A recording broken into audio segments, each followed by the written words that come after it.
5 tuổi, cô bé được gửi nuôi tại một gia đình nông thôn. Từ nhỏ con bé đã không biết cha mẹ mình là ai. Ở cái tuổi đáng lẽ phải chơi bùn đất, con bé lại phải làm hết mọi việc nhà, ăn uống ngủ nghỉ đều ở trong nhà củi. Con bị gia đình mẹ nuôi đánh đập và bắt nạt. Mùa hè năm 70 vô cùng oi bức. Dưới gốc cây đại thụ trong sân nhà họ Tô ở đầu đông làng, dáng người nhỏ bé của con bé co rụt lại ngồi xổm trên mặt đất. Đôi mắt to đen láy, chớp chớp nhìn chằm chằm vào cái bát trống không. Cái bát này đã bị con bé liếm sạch sẽ bằng lưỡi. Tú Liên à, con bé nhà chị càng lớn càng xinh. Chẳng giống trẻ con trong làng chút nào. Xinh thì có ích gì, cũng chỉ là đồ lỗ vốn thôi. Nếu không phải vì con mẹ nó chẳng biết đã đăng xuất ở đâu để lại một khoản tiền lớn, thì ai thèm nuôi cái thứ rắc rối này chứ. Nói đến tiền, mẹ nuôi Lý Tú Liên ưỡn thẳng cả lưng lên. 5 năm trước, vào một đêm mưa tầm tã, một người phụ nữ ăn mặc sang trọng nhưng ướt sũng, bế một đứa trẻ sơ sinh còn trong tã lót, gõ cửa nhà bà ta. Thím ơi, nhà cháu gặp chuyện đại nạn. Xin thím giúp trông nom đứa bé vài năm. Đợi cháu quay lại nhất định sẽ hậu tạ. Nói đoạn, người phụ nữ lấy từ trong túi ra một tờ đại đoàn kết nặng trịch, cùng với đủ loại tem phiếu, giao cho mẹ nuôi Lý Tú Liên rồi rời đi. Từ ngày đó, Tô Nhuyễn Nhuyễn đã ở lại ngôi nhà này. Cô em cứ nói quá, cứ yên tâm mà đi đi. Tôi nhất định sẽ chăm sóc con bé như con đẻ của mình vậy, ha ha ha. Nói thì hay lắm, nhưng thực tế sau khi người phụ nữ đó rời đi, mọi thứ đều thay đổi. Kể từ khi được nhận nuôi trong ngôi nhà này, con bé chưa từng có một ngày lành. Ăn cơm thưa, ngủ nhà củi, chịu đủ mọi uất ức suốt những năm qua. Nhà họ Tô xây được nhà mới, sống sung sướng, đều nhờ vào số tiền mà người mẹ của Tô Nhuyễn Nhuyễn để lại. Nhưng phúc phần lại chẳng hề rơi vào người con bé. Đến buổi trưa, Lý Tú Liên đưa cho con trai ruột Tô Bảo Cường được một bát trứng hấp thơm phức mềm mịn, làm Tô Nhuyễn Nhuyễn thèm đến mức sắp chảy cả nước miếng. Cô bé cứ nhìn chằm chằm đầy mong đợi. Nhìn cái gì mà nhìn đồ thèm ăn, cái đồ mèo tham ăn, thứ quý giá này mà mày cũng đòi ăn sao? Không xem lại mình là cái thứ gì. Cuối cùng, thứ được chia vào bát của Tô Nhuyễn Nhuyễn là một thìa cháo loãng đến mức soi thấy cả bóng người. Bên trong chỉ lèo tèo vài hạt gạo. Cái bụng nhỏ của cô bé làm sao mà không đói cho được, đói đến mức còn cào cả ruột gan, tay chân đều bùn rủn rã rời. Nhuyễn Nhuyễn cũng muốn ăn thịt ăn trứng nữa. Cô bé dùng giọng nói mà chỉ mình mới nghe thấy, khẽ lẩm bẩm một mình, giọng nói mềm mại xen lẫn tiếng nức nở đầy uất ức. Cô bé nhặt một cành cây nhỏ dưới đất lên, trên nền đất vàng trước mặt mình, cẩn thận vẽ một hình tròn tượng trưng cho cái bát. Sau đó, cô bé lại vẽ thêm một hình vuông nhỏ tượng trưng cho món trứng hấp. Cái này là để dành cho Nhuyễn Nhuyễn ăn. Thơm thơm mềm mềm, ngon quá, thật là ngon quá đi. Cô bé chơi đùa rất say sưa, như thể đã thực sự được ăn vậy. Cái bụng đang đói, con cao dường như cũng dễ chịu hơn đôi chút. Đúng lúc này Tô Bảo Cường lớn hơn cô bé 3 tuổi, gận cái bụng tròn căng vì vừa ăn no, lao ra ngoài như một quả pháo nhỏ. Miệng cậu ta vẫn còn dính chút trứng hấp chưa lau sạch, tay cầm một chiếc súng cao su mới tinh. Đó là món đồ cha cậu ta vừa mua trên trấn ngày hôm qua. Này đồ lỗ vốn, mày lại ở đây lười biếng hả? Không, em không có lười biếng. Con dám cãi bướng à? Mẹ tao bảo mày đi nhổ cỏ lợn, mà mày lại trốn ở đây nghịch đất. Có tin tao mách mẹ để bà ấy không cho mày ăn cơm tối không? Em không có. Ông mặt trời gay gắt quá, đợi lát nữa mát mẻ hơn. Em sẽ đi nhổ cỏ ngay ạ. Toàn viện cớ chỉ biết lười biếng thôi. Tô Bảo Cường từ lâu đã thấy ngứa mắt với đứa em gái trắng trẻo xinh xắn hơn mình này rồi. Người lớn trong làng ai cũng khen cô bé xinh đẹp, giống như búp bê trên thành phố vậy. Điều này khiến Tô Bảo Cường rất khó chịu. Dựa vào cái gì mà một đứa đồ lỗ vốn sống bám nhà tao như mày lại được yêu quý hơn cả tao chứ? Dựa vào cái gì? Tô Nhuyễn Nhuyễn ngẩn người ra, ngơ ngác nhìn cái bát lăn vào góc tường. Nước mắt cứ thế trào ra như chuỗi hạt đất dây, rồi lại tra xuống, vừa uất ức vừa xót xa. Khóc cái gì mà khóc, đồ xối quầy, chỉ là cái bát sứt thôi mà. Còn khóc nữa tao đốt luôn cái ổ râu mày nằm bây giờ. Nước mắt Tô Nhuyễn Nhuyễn rơi càng dữ dội hơn. Cái bát của em hỏng rồi, cũng giống như gia đình của em vậy, đều đã tan vỡ. Em không biết cha mẹ mình ở đâu. Tại sao lại bỏ rơi em chỉ còn mỗi cái bát này, như thể còn cảm nhận được chút hơi ấm của mẹ. Giờ đây chút niềm an ủi cuối cùng cũng bị đá hỏng mất rồi. Bảo Cường, con chấp nhặt gì với cái đồ lỗ vốn này? Mẹ, nó lười lắm.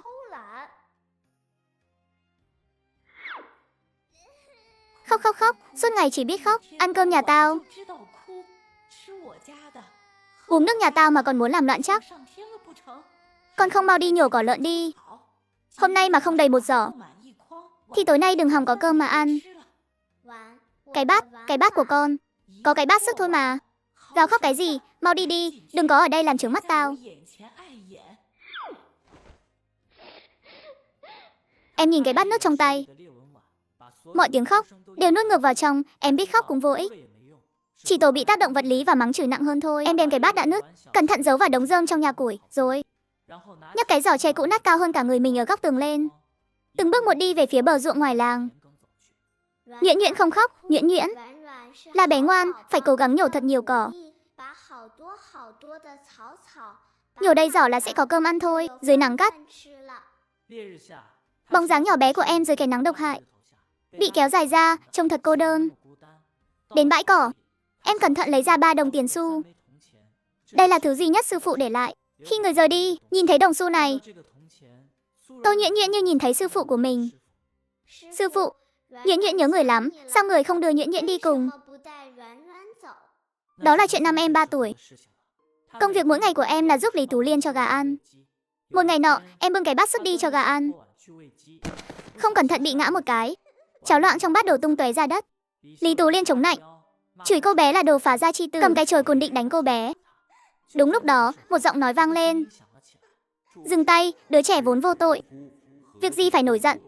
Cô bé khẽ ngẩng đầu lên, thấy một ông lão mặc đạo bào màu xám, vô cùng dịu dàng. Đó chính là sư phụ của cô bé. Sư phụ dạy cô bé nhận rất nhiều mặt chữ, còn dạy cô bé thuộc lòng mấy câu khẩu quyết kỳ lạ. Nào là giáp bất bình đinh, mậu kỳ canh tân, kỳ môn độn giáp. Nào là càn khảm cân chấn, tốn ly khôn đoài, cô bé đều thuộc lầu lầu. Nơi sư phụ thường đưa cô bé đến nhất chính là sườn núi đầy cỏ dại này. Đứa trẻ khác chỉ thấy đây là cỏ, nhưng sư phụ bảo cô bé rằng đây đều là báu vật. Nhuyễn Nhuyễn con xem, đây là bồ công anh. Rễ và lá của nó đều có thể làm thuốc để thanh nhiệt giải độc. Sau này nếu bị đau họng thì dùng nó pha nước uống. Cái này gọi là cây mã đề. Tốt cho mắt lại còn lợi tiểu nữa. Sư phụ, người đã dạy Nhuyễn Nhuyễn rất nhiều. Loại cỏ nào có thể ăn, loại cỏ nào có độc, loại cỏ nào giã nát đắp lên vết thương thì xì dâu sẽ ngừng chảy, loại cỏ nào phơi khô sắc nước uống thì bụng sẽ không đau nữa. Cái đầu nhỏ của cô bé như một miếng bọt biển. Sư phụ dạy gì là cô bé nhớ nấy, không bao giờ quên. Sư phụ nói nếu đưa được cô bé lên núi, con nhất định sẽ trở thành tiểu thần y lợi hại nhất. Nhưng cuối cùng sư phụ vẫn ra đi. Ngày đi, sư phụ ôm lấy cô bé, dâu đâm vào mặt hơi ngứa. Mắt ông đỏ hoe, dặn dò cô bé hết lần này đến lần khác. Nhuyễn Nhuyễn phải ngoan nhé, phải bảo vệ bản thân, những gì sư phụ dạy tuyệt đối không được quên, cũng không được tùy tiện để cho người khác biết. Đây là bí mật nhỏ của hai ta, nhớ kỹ chưa? Sư phụ, đừng đi mà, Nhuyễn Nhuyễn sẽ ngoan, sẽ cố gắng học bản lĩnh. Sư phụ phải đi rồi, nhớ kỹ con là em bé tuyệt vời nhất. Đồng tiền này con cầm lấy đi, sau này nhớ sư phụ thì hãy nhìn nó. Nghĩ đến đây, hốc mắt Tô Nhuyễn Nhuyễn lại đỏ hoe. Cô bé áp 3 đồng tiền ấm nóng đó lên đôi gò má của mình. Như thể làm vậy là có thể cảm nhận được hơi ấm của sư phụ. Sư phụ ơi, Nhuyễn Nhuyễn nhớ người lắm. Cô bé khẽ sụt xịt mũi, cố kìm những giọt nước mắt lại. Sư phụ nói rồi, hay khóc nhè không phải em bé ngoan, gặp chuyện phải tự mình tìm cách giải quyết. Cô bé cẩn thận cất 3 đồng tiền vào túi áo, vỗ vỗ vào đôi má nhỏ, tự cổ vũ bản thân. Nhuyễn Nhuyễn cố lên, phải đi nhổ cỏ lợn thôi. Nhuyễn Nhuyễn điệu một gùi đầy cỏ lợn trở về nhà họ Tô ở đầu đông làng. Lý Tú Liên liếc mắt nhìn một cái, đúng là đã đầy thật. Mới hư một tiếng đầy miễn cưỡng từ mũi, coi như là chấp nhận. Tô Nhuyễn Nhuyễn thầm thở phào nhẹ nhõm. Tối nay có cơm ăn rồi, trên bàn ăn. Tô Nhuyễn Nhuyễn vẫn không có tư cách ngồi cùng bàn. Lý Tú Liên vét chút cháy nồi còn sót lại và mấy cọng ngọn bí đỏ vào bát cô bé, lại thêm chút nước canh rồi bảo, ăn đi. Ăn xong thì đi ngủ ngay đi, đừng có lượn lờ trước mặt ngửa mắt. Cô bé quay về nhà củi của mình, dùng đũa cẩn thận khều miếng cháy trong bát, nhấm nháp từng miếng nhỏ một. Ăn xong, cô bé đi ngủ như mọi ngày. Thường thì tầm này, sau một ngày mệt mỏi, đầu vừa chạm đống rơm là cô bé ngủ say ngay. Nhưng tối nay không hiểu sao, cô bé cứ trằn trọc, trong lòng cảm thấy bất an. Mí mắt phải cứ giật liên hồi. Sư phụ nói mắt trái giật thì hên, mắt phải giật thì xui. Đêm nay lạ quá, chẳng lẽ gặp đại hung? Cô bé khoanh đôi chân ngắn, cầm đồng tiền sư phụ cho. Thầm nhủ trong lòng. Điều xấu đừng tới, điều xấu đừng tới, xin hãy cho con biết. Nhuyễn Nhuyễn đêm nay có gặp nguy hiểm không? Cô bé tung đồng tiền xuống đất, làm mặt chữ hướng xuống dưới. Gương mặt nhỏ nhắn của con bé bỗng chốc trắng bệch. Con bé thử lại lần nữa, liệu có nhầm lẫn gì không nhỉ? Thử lại lần nữa nào. Vận may tới, xui xẻo đi. Lần này vẫn là mặt trái. 2 lần liên tiếp đều ra cùng một quẻ tượng. Trong khẩu quyết sư phụ dạy, đây chính là quẻ đại hung. Trái tim nhỏ của Tô Nhuyễn Nhuyễn đập thình thịch lên hồi. Con bé nhớ lại lời sư phụ từng dặn mình. Nhuyễn Nhuyễn, con nhớ kỹ, khi gặp quẻ hung không thể giải. 36 kế. Chạy là thượng sách. Con bé chăm chú lắng nghe động tĩnh bên ngoài. Trong sân rất yên tĩnh. Đèn nhà chính đã tắt. Nhà Tô Đại Cường chắc là đã ngủ say cả rồi. Thế là con bé lén lút lẻn ra khỏi nhà củi. Con bé không dám đi cửa chính. Ở đó có con chó sói lớn. Con bé nhớ ở hàng rào sau vườn có một lỗ chó chui. Trước đây để đi tắt nhổ cỏ lợn. Con bé đã chui qua mấy lần. Con bé cúi người xuống, chậm rãi bò ra từ lỗ chó. Nhuyễn Nhuyễn cố lên, Nhuyễn Nhuyễn chạy mau. Cuối cùng, con bé cũng đã chui ra được từ cái lỗ nhỏ đó. Bên ngoài là con đường nhỏ dẫn lên núi sau. Con bé không dám quay đầu lại, tay nắm chặt thanh củi, dùng hết sức bình sinh, chạy thẳng về phía rừng núi tối om. Ngay khi bóng dáng nhỏ bé của con bé vừa biến mất, 3 bóng đen tựa như quỷ mị lặng lẽ nhảy vào trong tường rào nhà họ Tô. Ra tay, 2 người lao thẳng vào nhà chính, dùng dây thừng trói người, động tác cực kỳ gọn gàng. Tô Đại Cường và Lý Tú Liên đang trong cơn mộng mị, còn chưa kịp phản ứng đã bị khống chế hoàn toàn. Ngay cả Tô Bảo Cường cũng bị trói chặt như đòn bánh tét, sợ đến mức nước mắt nước mũi chảy ròng ròng, nói: "Con nhóc đó ở đâu? Mau nói." Ở nhà củi." Bọn chúng vừa vào nhà củi, đã thấy ngay ổ rơm nhỏ lót bằng rơm dạ. Bên trong chẳng có bóng người. Hắn đưa tay sờ thử, trên đống rơm vẫn còn vương chút hơi ấm. Khốn khiếp, vừa mới chạy thoát rồi. Con nhóc đó vừa mới chạy thôi, hơi ẩm vẫn còn. Chắc chắn chưa chạy được xa đâu. Đuổi theo cho tao, lũ già kia. Các người tốt nhất nên cầu nguyện cho chúng ta đuổi kịp nó, nếu không các người đừng hòng yên ổn. Anh em, đuổi theo hướng núi sau cho tao. Một con nhóc danh, không chạy xa được đâu. Đứa nào bắt được con nhóc đó thưởng 100 đồng, dứt lời. Mấy bóng đen lập tức lao về phía Tô Nhuyễn Nhuyễn, hướng đang bỏ chạy, hung hãn đuổi theo. Không sợ, không sợ. Nhuyễn Nhuyễn không sợ đâu. Cô bé vừa chạy, vừa tự cổ vũ bản thân. Cành khô dưới chân giữa đêm khuya bị dẫm kêu rắc rắc. Chạy được một lúc, cô bé thực sự không còn sức chạy tiếp nữa, bèn nấp sau một gốc cây long não già khổng lồ. Thân hình nhỏ bé, cuộn tròn lại, thở hổn hển từng hơi dài. Người tốt đến, kẻ xấu đi, hãy cho con biết chạy đi đâu mới có thể an toàn. Đồng xu rơi xuống, nhờ ánh trăng mờ nhạt, cô bé nhìn rõ là mặt chính. Sư phụ từng nói, đây đại diện cho sinh môn, ở hướng đông nam. Cô bé lập tức xác định phương hướng. Ngay lúc này, dưới núi chuyển đến tiếng người ồn ào và ánh đèn pin quét qua quét lại. Tao thấy dấu chân rồi. Tô Nhuyễn Nhuyễn giật nảy mình vì sợ hãi, không dám nghỉ ngơi nữa. 3 chân 4 cẳng chạy về phía đông nam đã tính toán. 1 tiếng, 2 tiếng, 3 tiếng trôi qua, 3 gã đàn ông sắp phát điên rồi. Chúng không tài nào hiểu nổi, một con nhóc 5 tuổi sao lại trơn tuột như vậy. Mỗi lần chúng cảm thấy sắp bắt được người, nhưng chỉ chớp mắt, bóng dáng đã biến mất. Mẹ kiếp, cái con nhóc này là giống lươn à? Đừng nói nhảm nữa. 100 đồng đấy, cho dù có lật tung cái núi này lên, cũng phải tìm cho ra nó cho tao. Cô bé lại một lần nữa trốn trong bụi cỏ rậm rạp, toàn thân run cầm cập chờ đợi. Cô bé thậm chí không còn sức để tung đồng xu ra một lần nữa. Cô bé có thể nghe rõ tiếng bước chân của mấy kẻ xấu đang ngày càng đến gần. Nhuyễn Nhuyễn không chạy nổi nữa rồi, sư phụ ơi. Nhuyễn Nhuyễn sắp bị người xấu bắt đi rồi, phải làm sao đây sư phụ ơi? Cô bé dùng khử tay và đầu gối, từng chút một khó khăn bò về phía trước, phát ra tiếng động nhỏ trong khu rừng yên tĩnh. Tiếng gì thế? Đột nhiên, luồng sáng từ đèn pin quét qua một cái, dừng lại chính xác ngay bụi cỏ đó. Dưới ánh đèn là một bóng dáng nhỏ bé bẩn thỉu, vẫn đang dùng chút sức lực cuối cùng để bò đi. Tìm thấy rồi, ở đây này.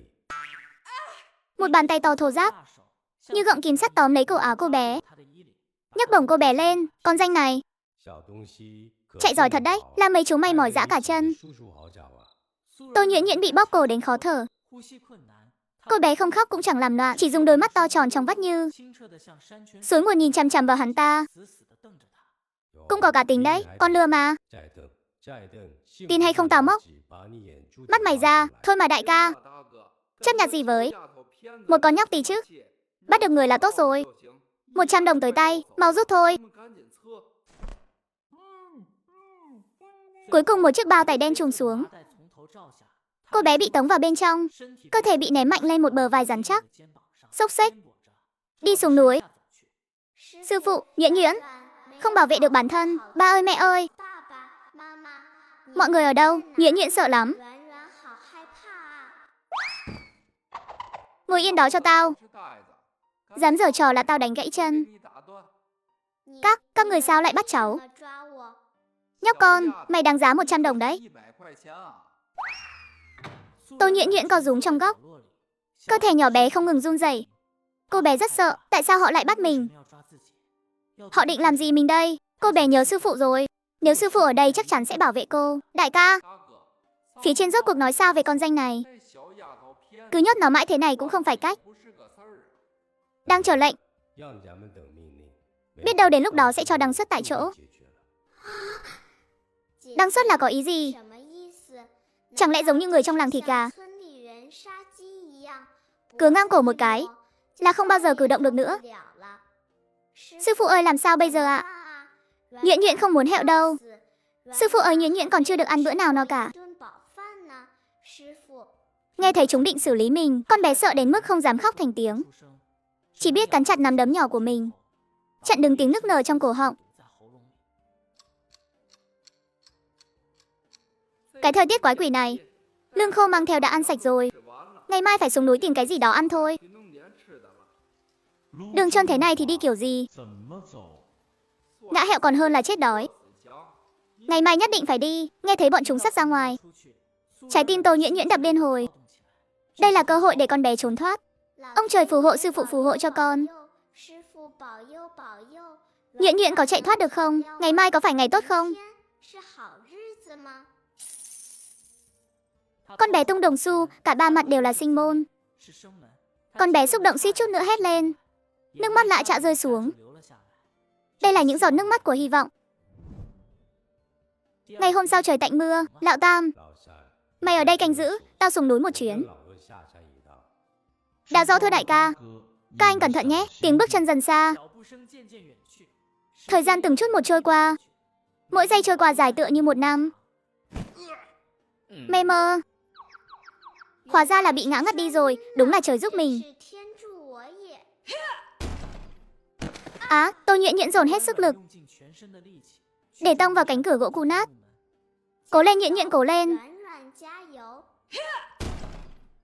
Ra được rồi, cuối cùng cũng ra được rồi. Nhuyễn Nhuyễn chạy mau. Con bé liếc nhìn kẻ xấu đang bất tỉnh trên đất, không một chút do dự, quay người chạy theo hướng ngược lại với phía chúng xuống núi, lao thẳng vào sâu trong rừng núi. Con bé không biết mình đã đi bao lâu, đến cuối cùng hoa mắt chóng mặt cả rồi. Đi không bao xa, trước mắt bỗng trở nên rộng mở. Đây là mâm xôi và của dâu mà sư phụ nói. Nhuyễn Nhuyễn không phải đăng xuất rồi. Đôi mắt Tô Nhuyễn Nhuyễn bỗng sáng rực lên, còn sáng hơn cả những vì sao trên trời. Con bé nuốt nước miếng, thận trọng tiến lại gần, hái một của mâm xôi đỏ mọng nhất, bỏ vào trong miệng. Chua chua ngọt ngọt, ngon quá đi mất. Đây là lần đầu con bé, đây là thứ ngon nhất từ trước đến nay em được ăn. Em biết mình đã giữ được mạng rồi. Ăn no xong là buồn ngủ nhưng em không dám ngủ, sợ chú xấu xa kia sẽ đuổi kịp mất. Ông Sơn Thần, ông thổ địa phù hộ cho con. Xin hãy nói cho Nhuyễn Nhuyễn biết, bây giờ có an toàn không ạ? Kẻ xấu có tìm thấy chỗ này không ạ? Em khẽ hà hơi rồi gieo đồng tiền xuống đất. Đồng tiền lăn 2 vòng trên mặt đất đầy lá khô, rồi dừng lại, là mặt ngửa lên trên, là đại cát rồi. Có thể đi ngủ được rồi. Mấy ngày liền phải chạy trốn và sống trong sợ hãi đã sớm vắt kiệt toàn bộ sức lực của em. Giờ đây khi vừa được thả lỏng, cơn buồn ngủ ập đến như những đợt sóng, ngay lập tức nhấn chìm lấy em. Có lẽ vì đã trải qua quá nhiều nỗi sợ, Hoặc cũng có thể là do đã được ăn no. Cả cơ thể và tinh thần đều được thư giãn hoàn toàn. Em đã mơ thấy một giấc mơ. Ngủ đi nào. Ngủ đi con yêu của mẹ. Mẹ đây. Có mẹ ở đây, Nhuyễn Nhuyễn thật ngoan. Ba và mẹ đều đang ở đây cả rồi. Bảo bối không cần sợ nữa, thật ấm áp và an toàn. Tô Nhuyễn Nhuyễn mỉm cười trong giấc mơ.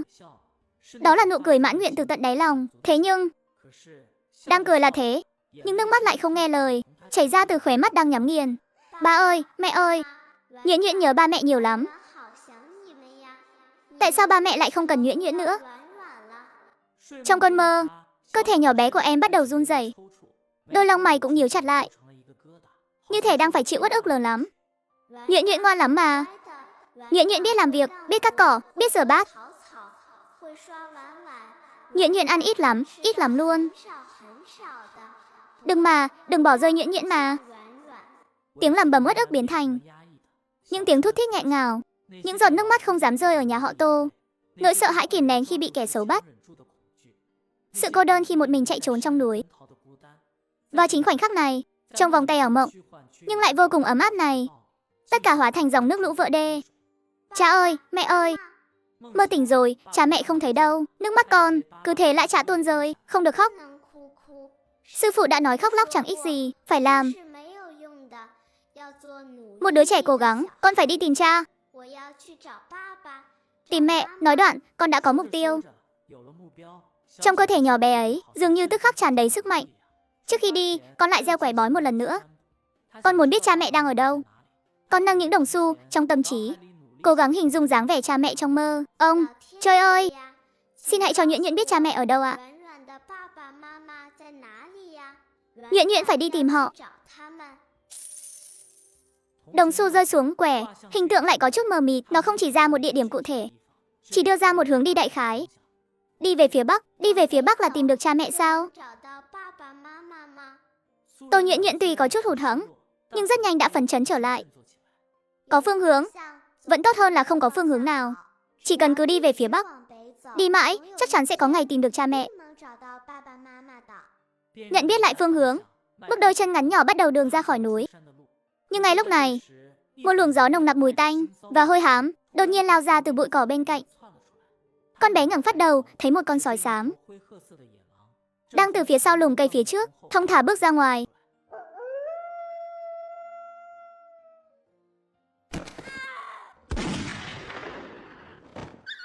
Tiếng động xé toạc sự tĩnh lặng của rừng núi. Bé con à, sao cháu lại ở một mình trong rừng sâu thế này? Người lớn đâu? Người xấu bắt cháu chạy thoát ra rồi. Nhuyễn Nhuyễn muốn đi tìm cha mẹ. Ngoan nào, không sợ. Có ông ở đây rồi. Ngay lúc Tô Nhuyễn Nhuyễn tưởng đã thoát khỏi nguy hiểm, ai mà ngờ tiếng đồ chơi đã dẫn bọn anh ông nhà tới đây. Khốn khiếp, chắc chắn là tiếng đồ chơi, hướng này có người. Nhanh lên, con nhỏ đó chắc chắn chưa đi xa. Ông ơi, là người xấu, là những kẻ xấu bắt cháu. Sắc mặt lão thợ săn lập tức trầm xuống.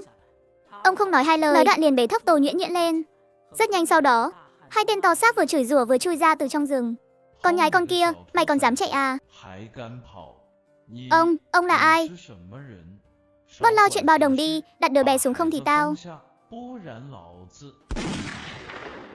Theo một tiếng nổ vang lên, anh ông nhà phát ra tiếng hét thảm thiết như bị chọc tiết. Hắn không ngờ rằng người đàn ông miền núi này lại dám ra tay thật. Nỗi sợ hãi lập tức lấn át lòng tham. Hai tên còn lại liếc nhìn đồng bọn đang gào khóc dưới đất, rồi lại nhìn lão thợ săn với đôi mắt lạnh lùng không chút cảm xúc, bèn vắt chân lên cổ mà bỏ chạy. Cứu mạng với, hại người rồi. Đừng sợ, bé con không sao rồi, đi thôi. Ông nội đưa cháu về nhà ăn món ngon nhé. Nhà của ông nội thợ săn là một ngôi nhà gỗ dựng ở lưng chừng núi.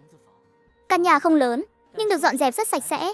Về đến sân, một bà lão có sắc mặt hơi nhợt nhạt đang ngồi trên chiếc ghế nhỏ trước cửa. Ông nó ơi, đây là... Tôi nhặt được trên đường, lát nữa sẽ nói kỹ với bà sau. Đây là bà nội chào em. Ngoan, bé ngoan quá. Ông nội thợ săn nhanh nhẹn xử lý xong con sói rừng, rồi bỏ vào nồi thêm nước đun lên. Mùi thịt thơm phức nhanh chóng tỏa ra, len lỏi vào mũi của Tô Nhuyễn Nhuyễn. Bụng cô bé không khỏi kêu râm ran. Từ nhỏ tới lớn, Con bé chỉ được ngửi mùi thịt nhà trường làng vào dịp Tết, chứ chưa bao giờ được nếm thử. Nào bé con, ăn thịt đi.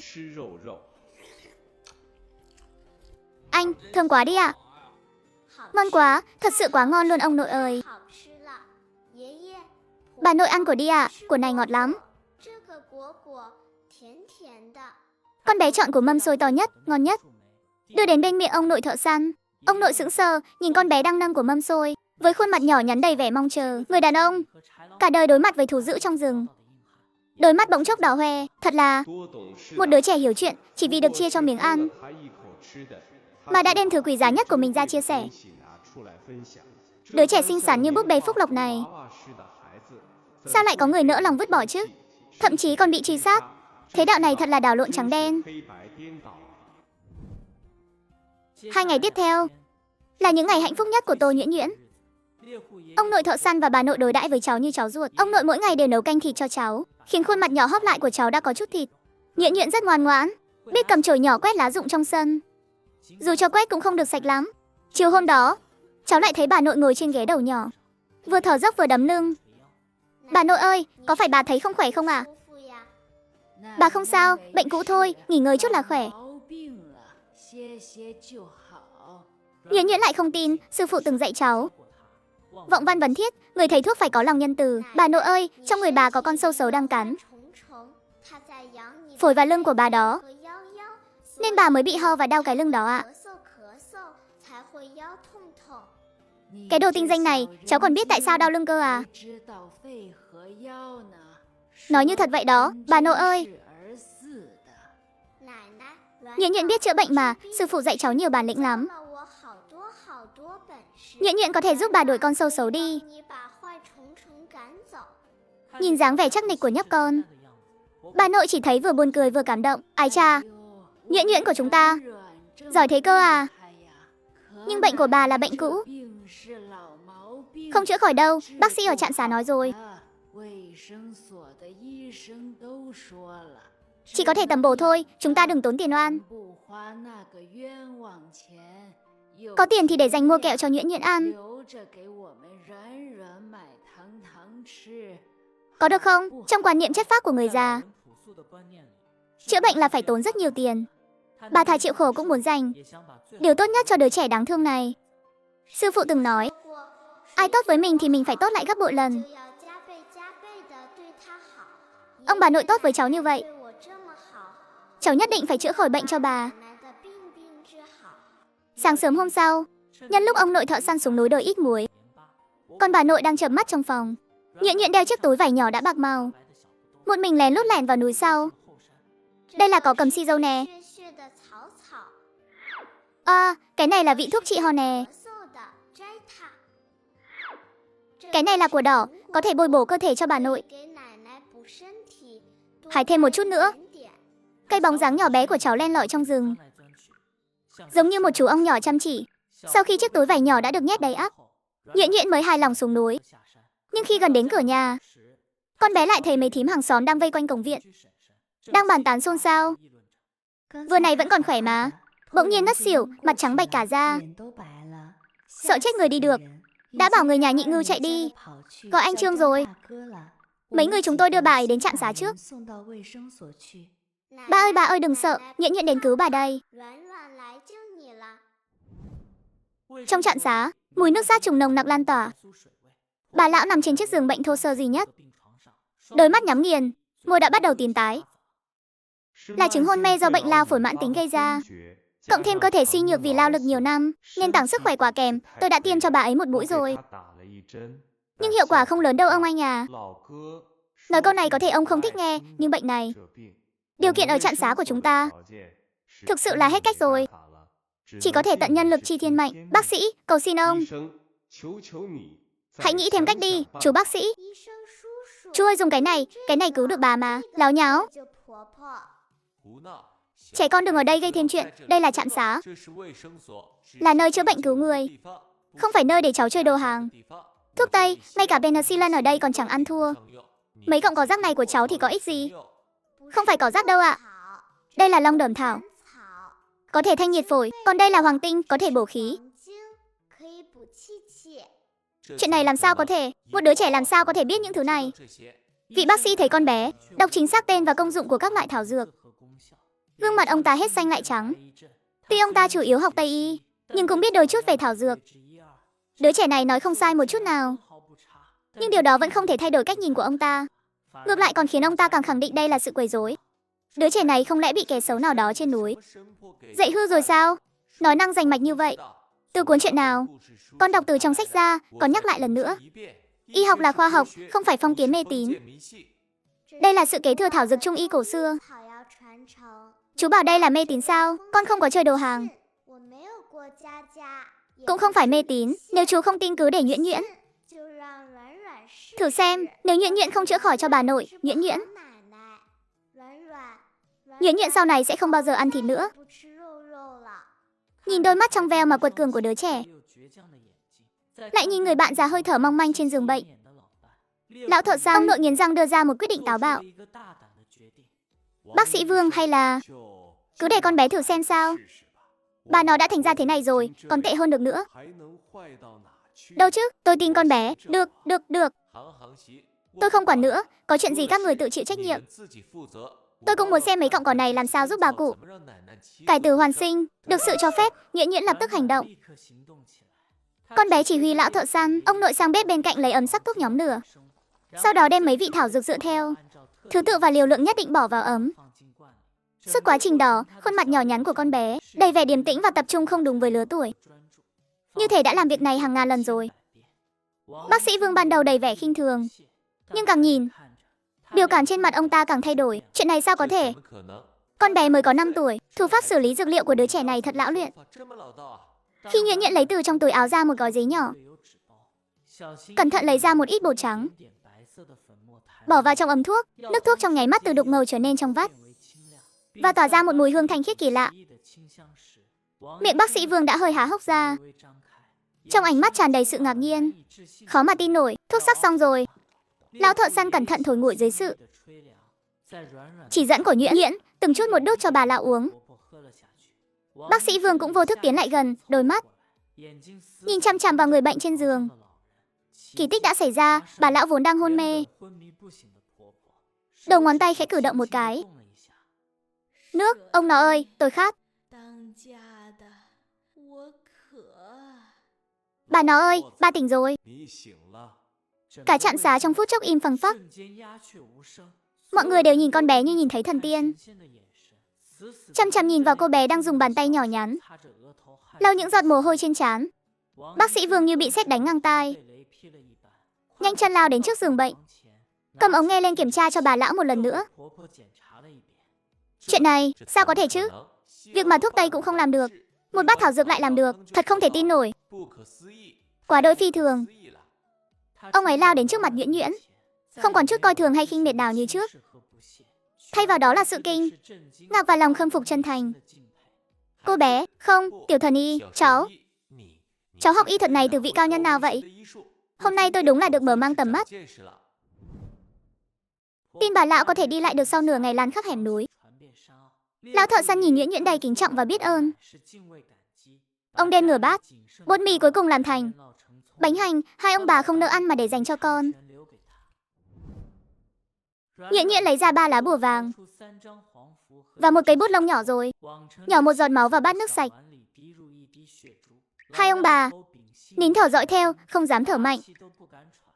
Ông nội, bà nội, trên người hai người có luồng khí đen xấu xa. Nhuyễn Nhuyễn sẽ giúp hai người đuổi hết chúng đi. Con bé nhón chân lên, dùng bút lông chấm vào bát nước có giọt máu, nắn nót vẽ từng nét bùa. Bà nội ngoan, đừng cử động nhé. Đây là bùa bé ngoan, dán vào rồi thì mấy con sâu xấu xa sẽ sợ hãi chạy mất sạch thôi. Bà lão vợ cúi đầu ngoan ngoãn như một đứa trẻ, để mặc Nhuyễn Nhuyễn dán lá bùa vàng đó lên trán mình. Ngay khoảnh khắc lá bùa được dán lên, bà chỉ cảm thấy một luồng khí ấm áp lan tỏa từ đỉnh đầu, tức thì chảy khắp tứ chi bách hài. Còn tức ngực và đau lưng mấy ngày qua bỗng nhẹ bẫng đi hẳn. Ôi trời, trong người sao mà thoải mái thế này?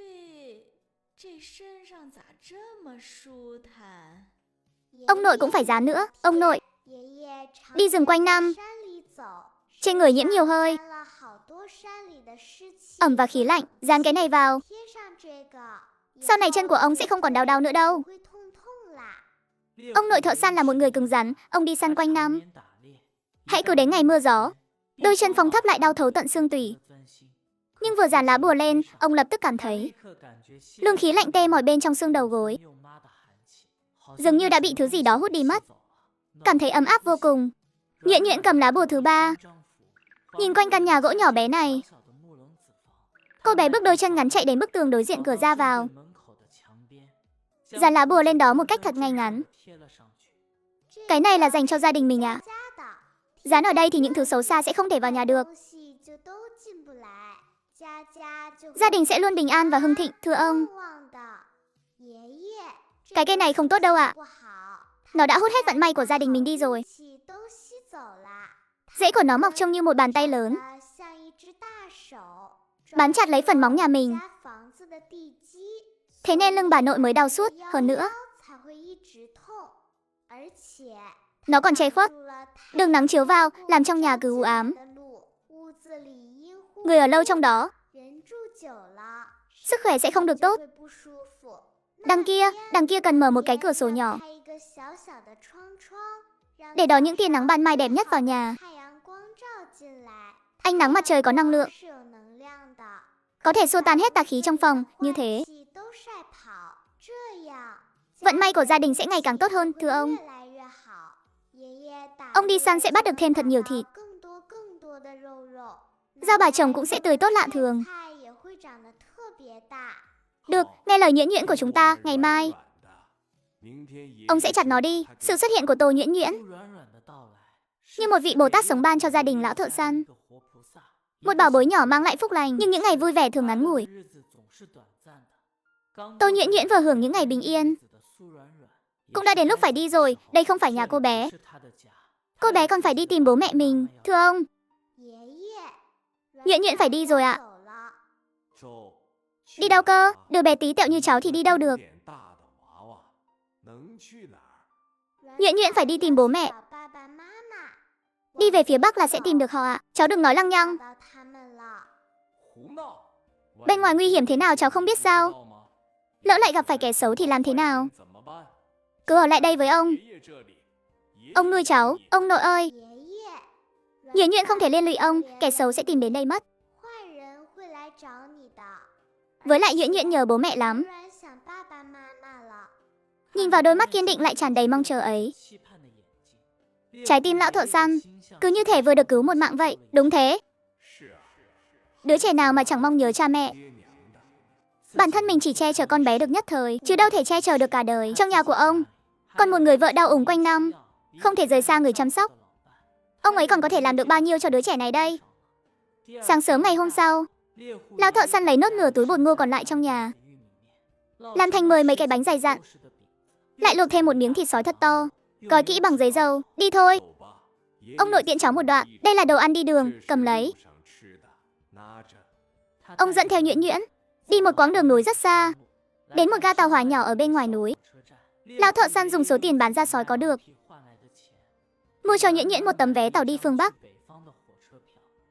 Bé con, ông nội chỉ có thể tiễn cháu đến đây thôi. Chuyến tàu này đi về hướng Bắc, cháu phải lanh lẹ vào. Đừng có nói chuyện với người lạ. Đồ ăn thì phải ăn tiết kiệm thôi đấy. Cảm ơn ông nội là người tốt. Nhuyễn Nhuyễn sẽ luôn nhớ kỹ ông. Chăm sóc bản thân thật tốt nhé, ông nội bảo trọng.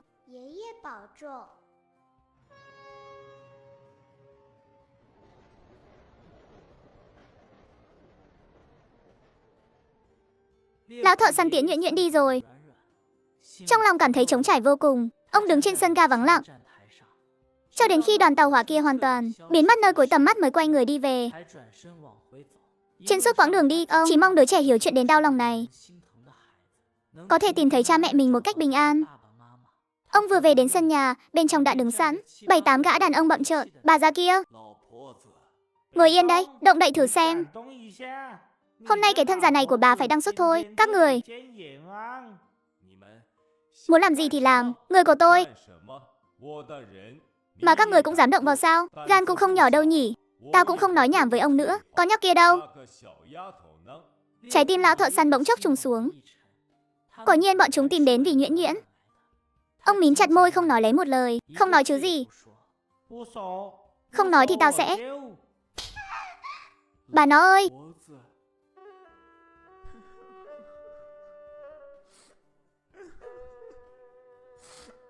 Có chuyện gì thì cứ nhắm vào tôi đây, đừng động vào bà ấy.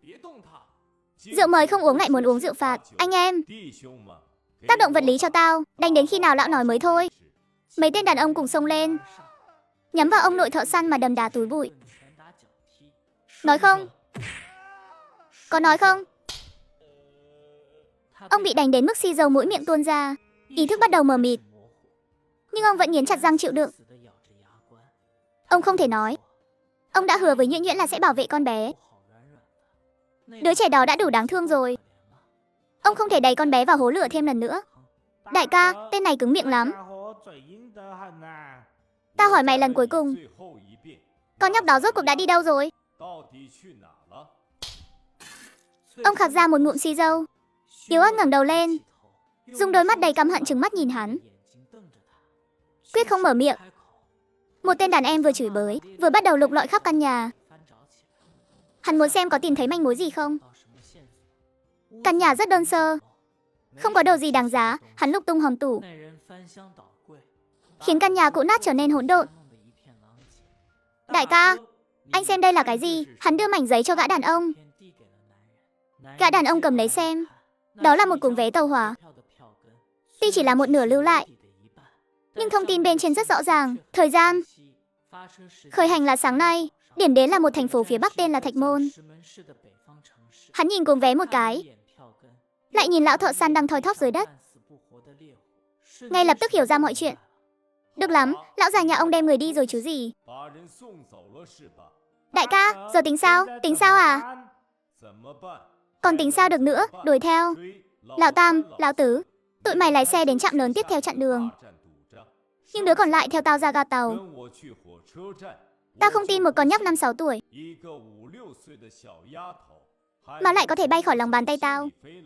Lệnh vừa ban xuống, cả đám người rầm rộ rời khỏi sân nhỏ đổ nát này, chỉ để lại lão thợ săn bị đánh đến bất tỉnh và bà nội đang ngồi bệt dưới đất, sợ đến mức mất cả hồn vía. Cùng một đống hỗn độn. Lúc này Tô Nhuyễn Nhuyễn đang ở bên cửa sổ tàu hóa sóc này, nhìn ra cánh đồng và cây cối lùi nhanh sau cửa sổ. Trên khuôn mặt nhỏ nhắn vẫn mang theo sự mơ hồ và mong đợi về tương lai. Cô bé hoàn toàn không biết một cuộc truy đuổi hiểm nguy đã bắt đầu. Bố ơi, mẹ ơi, bố mẹ đang ở đâu vậy? Nhuyễn Nhuyễn nhớ mọi người lắm. Cô bé khóc một lúc, rồi trong nhịp lắc lư của đoàn tàu, từ từ chìm vào giấc ngủ.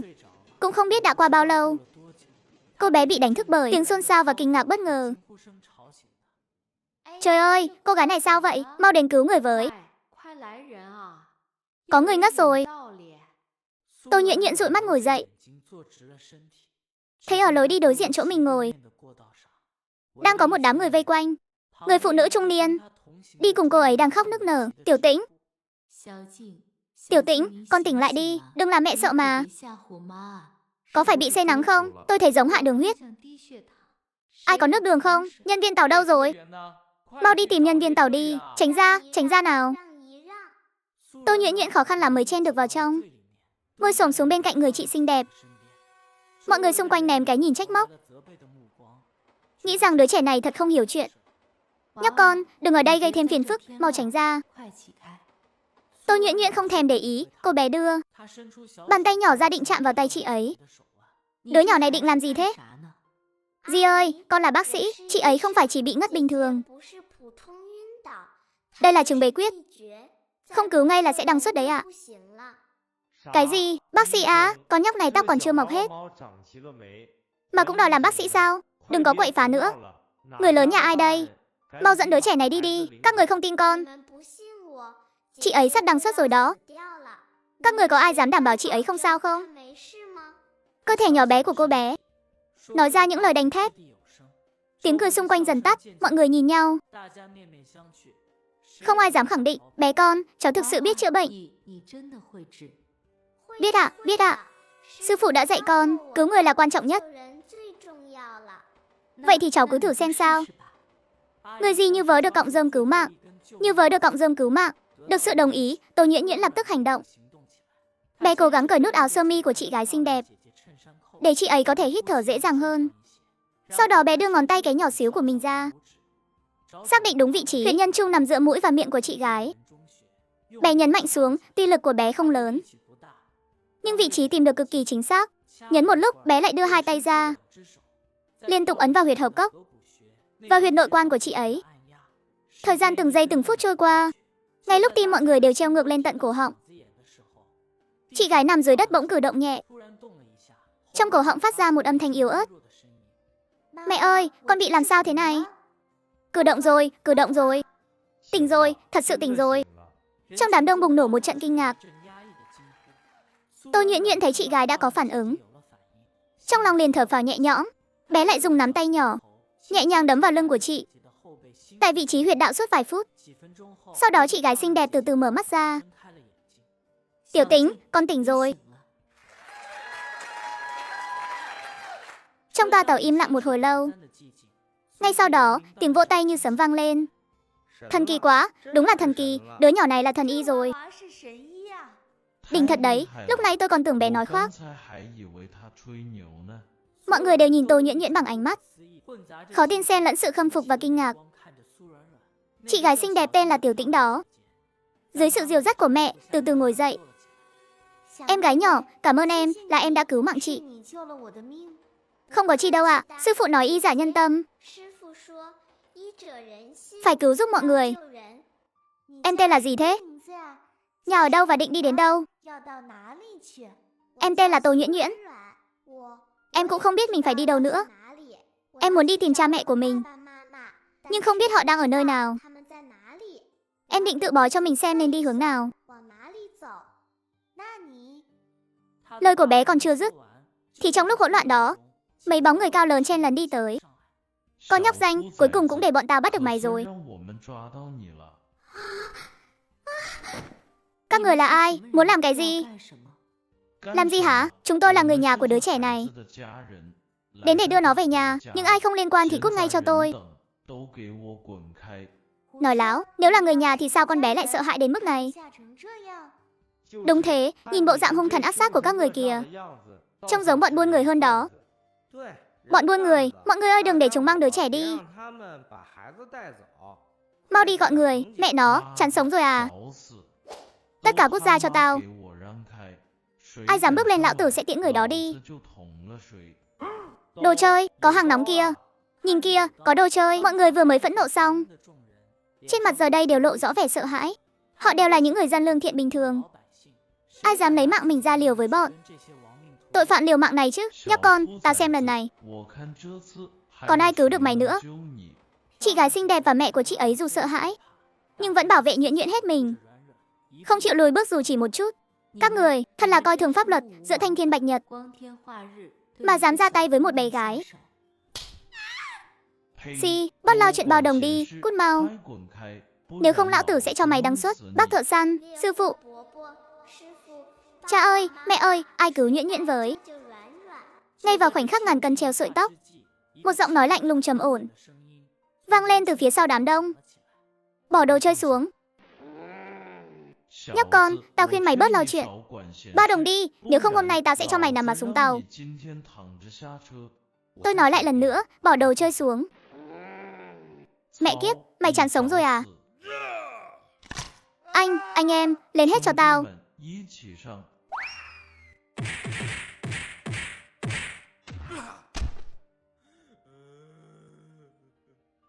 Chưa đầy nửa phút sau, những tên tội phạm kiêu ngạo khi nãy lúc này đều đã nằm rạp dưới đất, không thể gượng dậy nổi. Đây là chú bộ đội sao?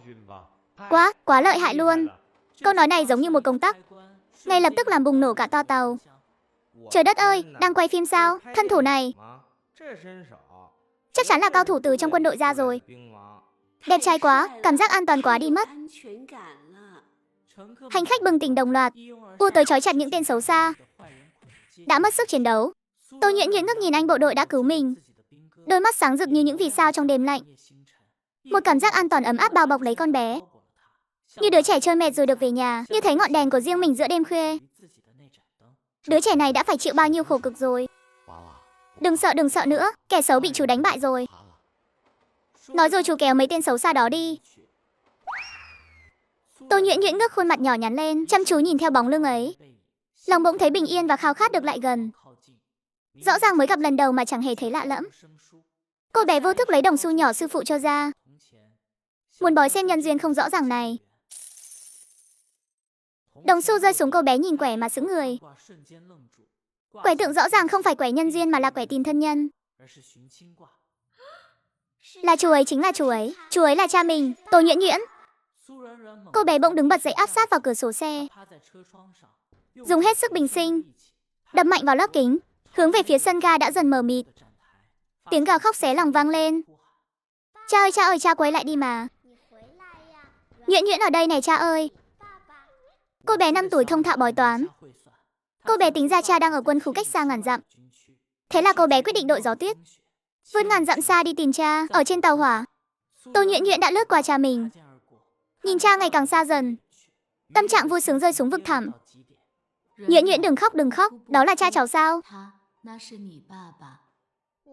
Cháu thấy cha rồi nhưng mà tàu chạy mất rồi. Nhuyễn Nhuyễn không tìm thấy cha nữa rồi. Ôi trời, đứa nhỏ này đáng thương quá. Có phải chú bộ đội giải phóng khi nãy không? Người đó là cha cháu sao? Giờ phải làm sao đây? Tàu đã chạy đi xa thế này rồi. Mọi người bàn tán xôn xao. Người thì thở dài, người thì an ủi nhưng chẳng ai có cách nào hay. Cảm giác vừa tìm lại được, rồi lại để mất đi. Nỗi đau ấy, đối với một đứa trẻ mới 5-6 tuổi, thật sự quá tàn nhẫn. Con tàu rung lắc, chạy thêm chừng hơn 1 tiếng đồng hồ, rồi dừng lại ở một ga nhỏ tên là Trấn Hồng Kỳ. Nhuyễn Nhuyễn cố lên không được dừng lại. Cô bé đi hết ga này đến ga khác, đi từ ban ngày sang tận đêm thâu, tìm khắp phòng chờ, quầy bán vé của nhà ga, thậm chí là cả nhà vệ sinh, vẫn không thấy bóng dáng cao lớn, vững chãi đó đâu. Niềm tin bấy lâu nay vẫn cố gồng gánh, trong phút chốc đã hoàn toàn sụp đổ. Tô Nhuyễn Nhuyễn không thể nhịn thêm được nữa. Cô bé tìm một góc khuất, ngồi thụp xuống đất ôm lấy đầu gối, lên một tiếng rồi khóc nức nở. Cha ơi, cha ở đâu? Một cô gái mặc áo sơ mi hoa nhí vải pô đến tờ đến lin, tết tóc hai bên trẻ trung, tình cờ đi ngang qua nhìn thấy một đứa nhỏ ngồi xổm trong góc khóc thương tâm đến thế. Trái tim liền mềm lòng ngay lập tức. Em gái nhỏ ơi, sao em lại ngồi khóc một mình ở đây thế? Cha mẹ em đâu rồi? Con đang tìm cha, con làm lạc mất cha rồi.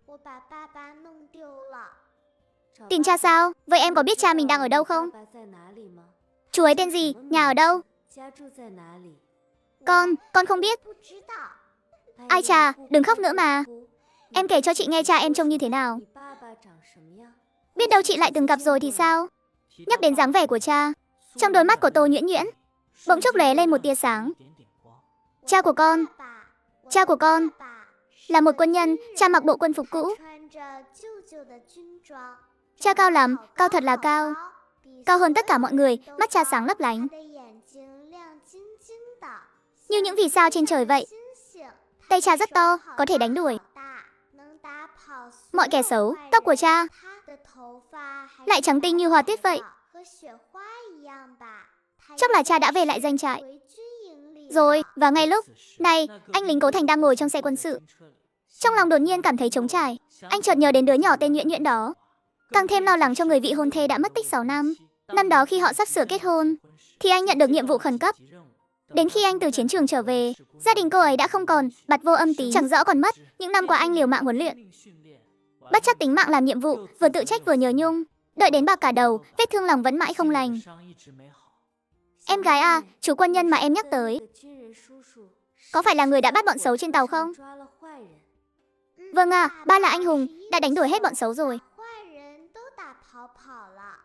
Vậy thì đúng rồi, bắt được bọn xấu, chắc chắn phải đưa đến đồn công an chúng tôi để lấy lời khai. Biết đâu, các chú ở đồn công an lại biết ba của cháu tên là gì, thuộc đơn vị quân đội nào. Nghe đến đây, trong đôi mắt đượm buồn của Tô Nhuyễn Nhuyễn lại thắp lên ánh sáng của hy vọng. Hai người họ cùng nhau bước vào văn phòng của đồn công an. Đồng chí, hai người có việc gì? Đồng chí, chuyện là thế này. À, có phải mọi người đang nói đến mấy tên buôn người bị áp giải từ trên tàu xuống tối qua không? Lời vừa dứt, mấy gã đàn ông mặc đồ bóng đá xám, đầu cạo, chọc, đang bị hai đồng chí công an áp giải đi ra phía ngoài. Chính là các người là đồ xấu xa. Tại sao? Tại sao các người lại ăn hiếp Nhuyễn Nhuyễn? Tại sao các người lại bắt tôi? Tại sao lại ăn hiếp tôi? Con danh này, mạng cũng lớn đấy nhỉ? Hừ. Ăn nói cho sạch sẽ vào cho ta.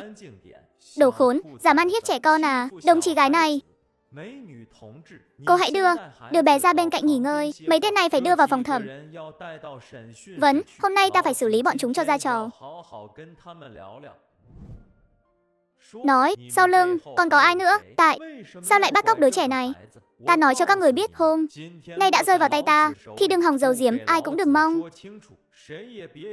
lành lặn mà bước ra khỏi đây. Biết điều thì thả bọn tao ra. Người chống lưng cho bọn tao, các người không đụng vào được đâu. Không đụng vào được à? Được thôi. Hôm nay ta sẽ cho các người biết thế nào là nắm đấm thép của chính nghĩa.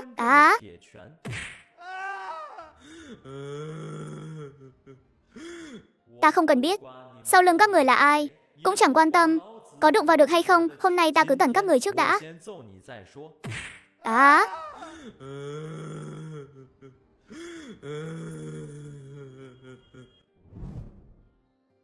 Bé con đừng sợ nữa, bọn xấu sẽ bị xử lý. Các chú đã xử lý xong rồi. Phải rồi, cháu vừa nói có một đồng chí giải phóng quân đã cứu cháu đúng không?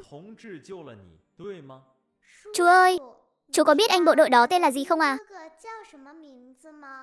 Chú biết, chú ấy đã làm bản tường trình để lại tên và phiên hiệu đơn vị. Chú ấy tên Vệ Quốc, phiên hiệu đơn vị là Trung đoàn Mãnh Hổ, Vệ Quốc. Hai chữ này giống như có ma lực vậy, ngay lập tức khắc sâu vào trái tim Tô Nhuyễn Nhuyễn. Vậy chú ấy thật sự là ba của cháu sao? Nhưng sao chú ấy lại họ Vệ mà cháu lại tên là Tô Nhuyễn Nhuyễn? Chuyện này chú cũng không biết nữa. Ba Vệ Quốc. Ba Vệ Quốc, ba ơi. Nhuyễn Nhuyễn cuối cùng cũng biết tên của ba rồi, tốt quá.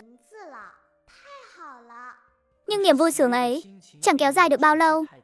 Khi các đồng chí công an ở đồn thường dùng cái tên Vệ Quốc và Trung đoàn Mãnh Hổ để liên lạc với đơn vị, một vấn đề nan giải ngoài ý muốn đã xuất hiện. Không tìm thấy người này. Bé con, chú nói cho cháu nghe chuyện này. Phía đơn vị đã gọi điện lại rồi. Họ nói là tra khắp nơi rồi nhưng không có ai tên Vệ Quốc cả. Và hơn nữa, Trung đoàn Mãnh Hổ là một mật danh, không phải phiên hiệu đơn vị cụ thể. Không có cách nào tra chính xác được nơi đơn vị đóng quân. Cái gì? Sao có thể chứ? Trên sổ đăng ký chẳng phải viết rõ trắng đen đó sao? Đúng vậy, nét chữ không sai, cái tên cũng không sai, nhưng phía đơn vị lại báo không tìm thấy người. Tin tức này giống như một gáo nước lạnh rội từ đầu tới chân Tô Nhuyễn Nhuyễn. Ngọn lửa hy vọng vừa mới nhen nhóm, phụt một cái đã bị dập tắt rồi. Sao có thể? Sao lại không có chứ? Con gái, đừng khóc, chú sẽ tìm cách khác. Chắc chắn sẽ có cách thôi. Đúng rồi, đồng chí giải phóng quân đó lúc rời đi có đeo một cái ba lô vải bạt màu xanh lục. Chú nhớ trên đó hình như có một dãy số. Vương Kiến Quốc lập tức lật tìm lại những ghi chép lúc đó. Quả nhiên, ở một góc khuất không ai để ý, chú ấy đã tìm thấy một dãy số và chữ cái được ghi lại tùy tiện khi đó. Dãy mã số này, Vương Kiến Quốc lại gọi điện đến tổng đài của quân khu một lần nữa. Lần này, cuối cùng đầu dây bên kia cũng có tin tức xác thực. Mã số này đúng là thuộc về một cán bộ cấp trung đoàn. Nhưng vị cán bộ này không phải tên là Vệ Quốc. Hơn nữa đơn vị đóng quân thường trực của anh ấy cũng không phải ở đây, mà là ở vùng hoang mạc Gobi xa xôi tại Đại Tây Bắc. Đồng chí có chắc không? Chắc chắn. Đồng chí này, lần này là nghỉ phép thăm thân kết hợp làm nhiệm vụ. Đi ngang qua chỗ các anh, kỳ nghỉ này 6 năm rồi, năm nào cũng vậy. Cứ đi khắp mọi miền đất nước, chỉ để tìm vị hôn thê bị mất tích của mình. Cũng là một người số khổ. Tính toán thời gian, kỳ nghỉ sắp kết thúc rồi, đó là hiện giờ. Đã đang trên đường quay lại đơn vị ở Tây Bắc rồi. Bé con ơi, chú tra được rồi. Dạ. Chú giải phóng quân đó, chú ấy phải đến một nơi rất xa tận ngoài Tây Bắc. Cách chỗ chúng ta, gần cả 1000 cây số đấy, nơi đó khổ lắm. Gió cát mịt mù, ngày nào cũng vậy. Không có rau tươi để ăn, mùa đông, trời lạnh đến mức có thể đóng băng. Thành cây kem luôn, hơn nữa, địa hình cao lắm, người lớn đến đó còn khó thở. Đầu óc, choáng váng dữ dội, trẻ con các cháu. Chắc chắn không chịu nổi khổ cực đó đâu. Chú ơi Nhuyễn Nhuyễn không sợ.